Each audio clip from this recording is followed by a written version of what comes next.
Bueno, ya estamos viendo cómo vuelve a correr un poquito el aire en los mercados. Estamos viendo subidas moderadas en el caso de las bolsas europeas. IBEX 35 de nuevo cerca de los 9.200 puntos. Jornada tranquila, sin grandes referencias, pero de espera, porque el presidente de la Reserva Federal, Jerome Powell, hablará a eso de las 18, 6:30, hora española, y no parece que nada se va a mover demasiado hasta que empiece la intervención el presidente de la Reserva Federal norteamericana. Vamos a ver si hoy nos va a sorprender con algo nuevo o se va a limitar a repetir un poco lo que dijo hace tan solo unos días, tras la conclusión de la primera reunión de la Reserva Federal del año, en el que el Banco Central de Estados Unidos subió, como todos ustedes saben, 25 puntos los tipos de interés. Vamos ya con Momentum de la economía y los mercados con Gonzalo Lardíez, gestor de Andbank. Hola Gonzalo, muy buenas tardes. ¿Qué tal? Buenas tardes. Y con Ismael García Sancho, es gestor y selector de fondos en Mafre Gestión Patrimonial. Hola Ismael, ¿cómo estás? Muy buenas tardes. Buenas tardes, ¿qué tal? Bueno, Ismael, siguen pesando los datos de empleo en Estados Unidos y el presidente de la Reserva Federal de Atlanta, Rafael Bostic, ayer, bueno, pues se salió un poquito o se movió un poquito de la foto diciendo que, bueno, que en caso de necesario la Reserva Federal volvería a subir tipos 50 puntos básicos. Bueno, Bostic es tildado como halcón dentro de la Reserva Federal, ¿no? Y no me sorprende, o no nos sorprende en buena parte su apoyo a unas subidas de tipo de interés mayores. También hay que decir que Bostic ha perdido ya voto en el comité, digamos, de decisiones de política monetaria de la FED, con lo cual, bueno, no digo que esté más sesgado, pero bueno, a lo mejor está más libre o es más libre de expresar algunas opiniones que cuando tenía voto, ¿no? Y en general el mercado pues ha habido un repricing o un ajuste muy fuerte de dónde esperaba ver los tipos de interés o el tipo de interés terminal con respecto a, bueno, tan solo 2-3 días de diferencia entre la reunión de la FED y el dato de empleo, pues hemos pasado a tener tipos terminales por debajo del 4,75 a tenerlos ahora por encima del 5%, ¿no? Siempre hemos mantenido la opinión de que no hay que luchar contra la Fed, lo he repetido en numerosas ocasiones aquí en el programa y parece que, bueno, poco a poco el mercado se está dando cuenta de que la inflación, pese a, digamos, pueda ir cayendo por simplemente efectos de base que vayan mejorando o todos los problemas derivados de la pandemia, probablemente no caiga a un ritmo tan rápido como si el mercado laboral o la economía americana fuera débil o estuviera débil. Los últimos datos, pese a que hay, bueno, digamos que hay un buen jaleo montado en torno a los datos macroeconómicos, tanto en Europa como en Estados Unidos, porque parece que dan señales contradictorias a cada dato que conocemos. Evidentemente pensamos que los tipos de interés se van a mantener altos por mayor tiempo y no compartíamos ese entusiasmo, esa, digamos, visión del mercado por recortes de tipo de interés tan pronto como julio o agosto, como marcaba antes del comienzo de la semana pasada. Sí, menudo lío tenemos con los datos macroeconómicos, unos días bien, otros días no tanto, pero el hecho, Gonzalo, es que el mercado ahora mismo lo único que le preocupa es el tema de los tipos de interés y al resto como que hace un poco, como que pasa olímpicamente de lo demás, ¿no? Y como apuntó ahora mismo también Ismael, ¿no? Hace, no sé, 24 o 48 horas la expectativa era de tipos de interés por debajo del 5, ahora vuelven a subir por encima del 5 después de ese dato de empleo en Estados Unidos. Un poco lío. Bueno, esto da casi para un título de película En búsqueda del terminal rate, que es un poco lo que se mueve el mercado ahora por capítulos. Una semana está en un punto, a la semana siguiente sale un dato y se empieza a poner nervioso. Y realmente es esa mayor o menor visibilidad de a qué atenerse en próximos meses y la búsqueda pues, de ese terminal rate que desde hace ya unas semanas parecía que estaba bastante predefinido, pero que conforme van saliendo algunos datos, pues se van moviendo las expectativas de mercado. Ahora mismo ese es el monotema, ya no seguimos incluso las comparecencias de los bancos centrales, sino que ya empezamos incluso a aprendernos cuando hay algún tipo de intervención para saber qué puede suceder en el mercado, y ese es ahora mismo el centro y el foco de atención de todo. Los datos creo que hay bastante ruido. Sí que es verdad que los tipos de interés reales siguen siendo todavía negativos y esto estimula la economía, pero digamos que hay mucha volatilidad de datos que no son consistentes y esto realmente le resta visibilidad a cualquier horizonte de inversión, con lo cual si en la parte de datos hay ruido y también ese terminal rate o ese punto final donde iban a subir los tipos también se empieza a mover, pues esto genera que en el mercado pues las incertidumbres vuelvan a aparecer. Por ejemplo, hablando de ruido, pues bueno, a medida que se han ido publicando, por ejemplo, recientemente los PMIs, pues bueno, se ve que los datos no son buenos, pero tampoco son tan malos como se esperaba. Ahí están los titulares, Alemania y Europa logran esquivar la recesión, pero luego también nos encontramos como el dato, por ejemplo, hoy Gonzalo, de producción industrial en Alemania, que es que se ha hundido la producción industrial en Alemania, ¿no?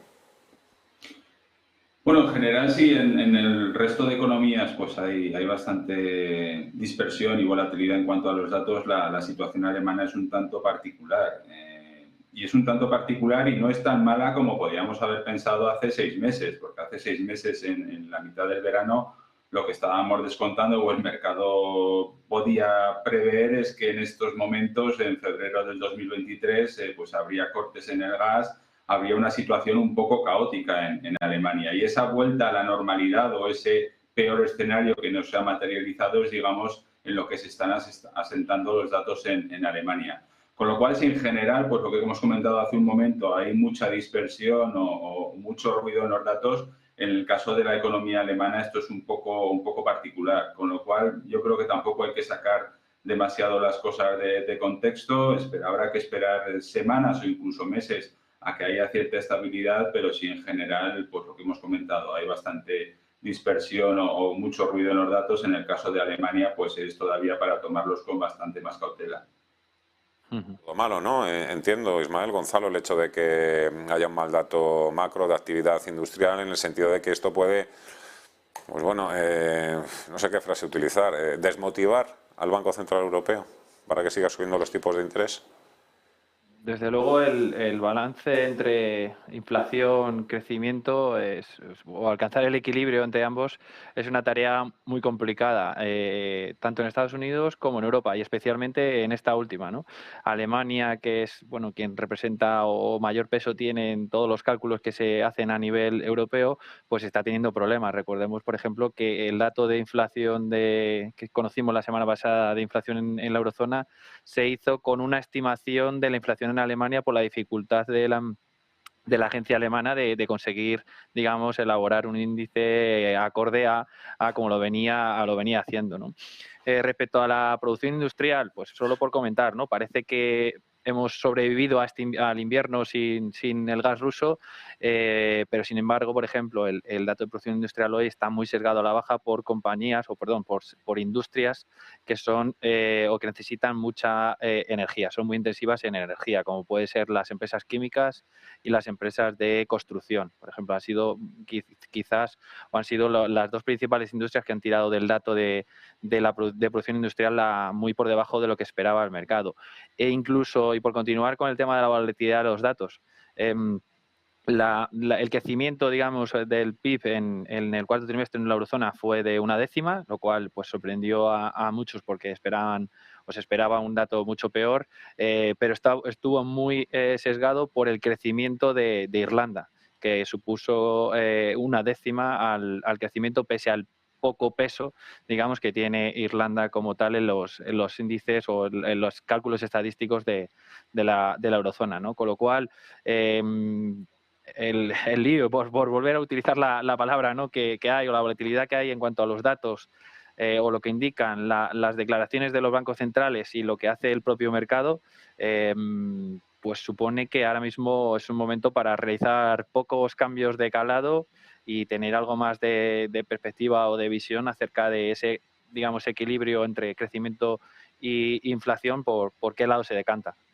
Veremos, precisamente porque el jueves se publica otra de las grandes referencias de la semana, si no me equivoco, es el dato de inflación en Alemania y las previsiones apuntan a que podría subir del 8,6 al 8,9%, así que podemos tener ahí lío asegurado. El mercado solo mira a los bancos centrales, a los tipos de interés, Gonzalo, pero continúa la temporada de resultados. ¿Qué es lo que nos está diciendo hasta ahora esa temporada de resultados, sobre todo aquí centrada en el caso de Europa?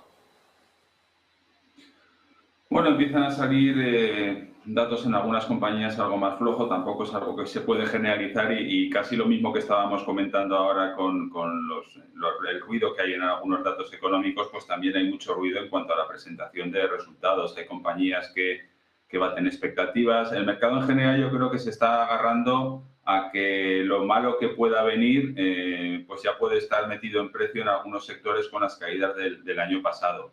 Y que si en este entorno de desaceleración económica que se presuponía que venía en esta primera parte del año, las compañías están siendo capaces más o menos de salir adelante de forma aceptable, pues que tampoco es tanto para lo que hay que preocuparse.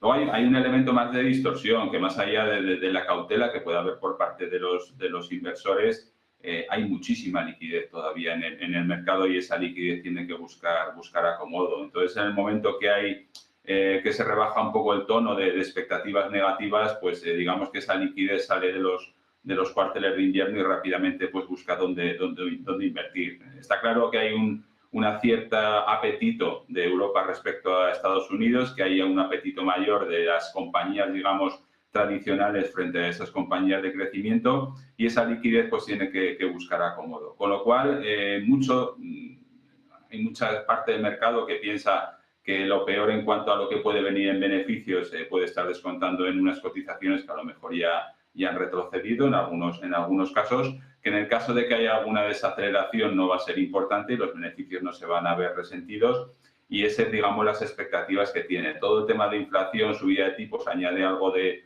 incertidumbre, pero realmente el mercado piensa que los ajustes no deberían de ir mucho más allá. Y bueno, pues en este caso todo lo que sean noticias positivas son bienvenidas. Esa famosa terminal rate, que lo que estábamos hablando, daría bastante más visibilidad y el mercado se mueve, el mercado busca dónde posicionarse y de allí pues que no preste demasiada o no dé demasiada importancia a esa posible desaceleración que pueda venir en próximos meses. Hago un inciso. Recuerdo también cuando explicabas aquí mismo, Gonzalo, que el mercado desconoce la capacidad real para absorber las subidas de tipos de interés. Lo digo porque el endeudamiento en Europa sigue siendo elevado, ¿no? Elevadísimo. Hay dos cosas en cuanto a inflación, una positiva y una negativa, yo creo. El dato, todo lo positivo es que conforme los datos de inflación vengan para abajo, pues esto quita una parte importante de la distorsión que ha tenido el mercado en los últimos meses. Pero hay que recordar que quizás esos datos económicos y esa actividad de las empresas se ha seguido manteniendo de forma vigorosa porque los datos de interés reales siguen siendo muy negativos. Lo son menos en Estados Unidos, pero lo son de forma muy importante en Europa. Y esos datos, esos tipos de interés reales negativos, todavía supone un estímulo para la economía. También estará por ver, y una de las dificultades es en qué medida una empieza a contrarrestarse con la otra. Esos datos de inflación a la baja empiezan a reducir esos tipos de interés reales negativos y cómo puede afectar eso a la actividad económica. Pero eso de momento, mientras los tipos de interés suban de forma gradual, esa inflación sigue siendo elevada y el estímulo para la economía estará allí. Yo creo que una de las grandes incógnitas para los próximos meses es qué sucede si esos datos de inflación empiezan a ser bastante más positivos en el lado de que retroceden y qué sucede con la actividad económica y qué importancia tenían. Nos enfrentamos, como podéis ver, a muchas cosas de las que pensábamos que no íbamos a hablar hace no demasiado tiempo, pero que es la realidad que tenemos. Con lo cual, un escenario totalmente nuevo. Recordad también que es un escenario totalmente nuevo para los bancos centrales. No teníamos estas tasas de inflación desde hace pues, prácticamente 4 o 5 décadas en países desarrollados y ellos también van viendo un poco cómo se desarrollan las cosas y qué efectos tienen esa subida de tipos en la economía. Con lo cual, amplitud de miras, estar con los ojos bien abiertos y ver qué datos se van produciendo y cómo se van desarrollando acontecimientos. Optimismo, pero con mente fría, Ismael. ¿Vosotros seguís apostando por estrategias defensivas? Sí, así es. El inicio de año, el mes de enero ha sido, digamos, un poco frustrante en este sentido, puesto que todo lo que no había funcionado durante la segunda mitad del año pasado ha sido lo que más lo que más ha corrido, pero desde el dato de empleo del viernes en Estados Unidos, prácticamente los sectores defensivos han vuelto a hacerlo mejor, ¿no? Y resulta curioso, y enlazar un poco con el tema de la temporada de resultados, ¿no? Cómo las compañías que están, digamos, reportando beneficios por debajo de lo esperado, aún así están subiendo ese mismo día en bolsa, ¿no? Cuando lo normal es que caigan, pues de media un torno a un 2%.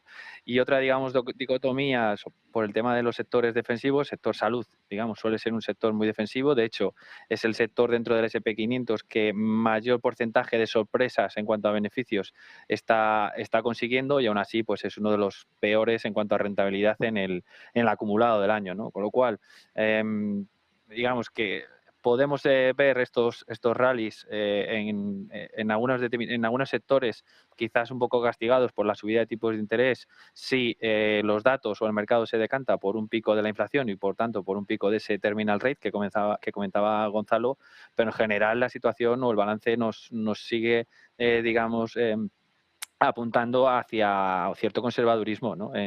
Por lo menos por la parte de la renta variable, puesto que quizás lo que el mercado o el consenso esperaba a finales del año pasado que se iba a producir durante la primera mitad de este año, que era una recesión de beneficios o una, digamos, caída de la actividad, puede que se esté trasladando, digamos, a la segunda mitad del año, pero no que haya desaparecido ese riesgo. Y por el comportamiento que ha tenido el mercado en enero, parece que la recesión o la caída de beneficios ya no se iba a producir, ¿no? Nosotros pensamos que lo único que está haciendo el mercado o lo único que están haciendo las compañías es quizás aplazarlo a un periodo más posterior en el año, pero no para nada evitarlo. Y os dejo ya tranquilos. Gonzalo, sector financiero, ¿cómo es posible que continúe el rally en la banca si lo que el mercado, por lo que ha empezado a apostar, es por recortes en las tasas, en los tipos de interés para finales de año? A mí esto no me termina de cuadrar. Bueno, primero el sector financiero está barato. En general es un sector que cotiza pues, por debajo de las 10 veces beneficios, y eso que antes no contaba mucho con el visto bueno del mercado, pues hoy en día es una opción interesante dentro de un entorno totalmente distinto donde las valoraciones sí que importan.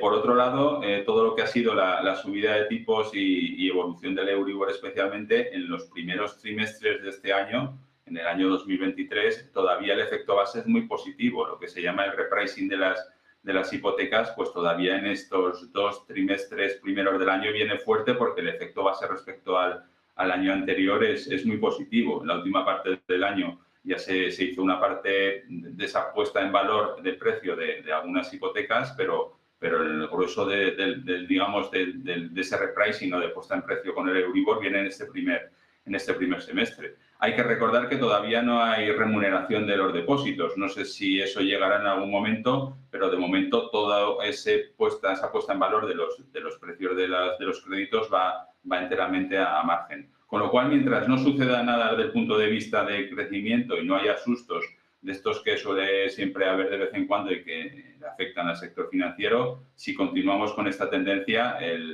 digamos que el camino está bastante despejado. La incertidumbre regulatoria sigue allí, especialmente en España, pues oímos de vez en cuando estos globos sonda de un poco de poner orden en el mercado hipotecario, pero el tema está que a pesar de las subidas, los resultados han salido positivos. Si todo continúa igual, van a seguir siendo positivos en este primer semestre y los bancos cotizan con unos ratios muy atractivos, con lo cual es un escenario que mientras la actividad económica aguante, pues es bastante positivo para las entidades. Gonzalo Lardi de Sandbank, Ismael García de Sancho, Mafre de Gestión Patrimonial. Como siempre, muchas gracias a los dos. Os mando un fuerte abrazo. Hasta la próxima. Adiós. Un saludo. 12:46, así da gusto. Menudo lujo. Hacemos una pausa y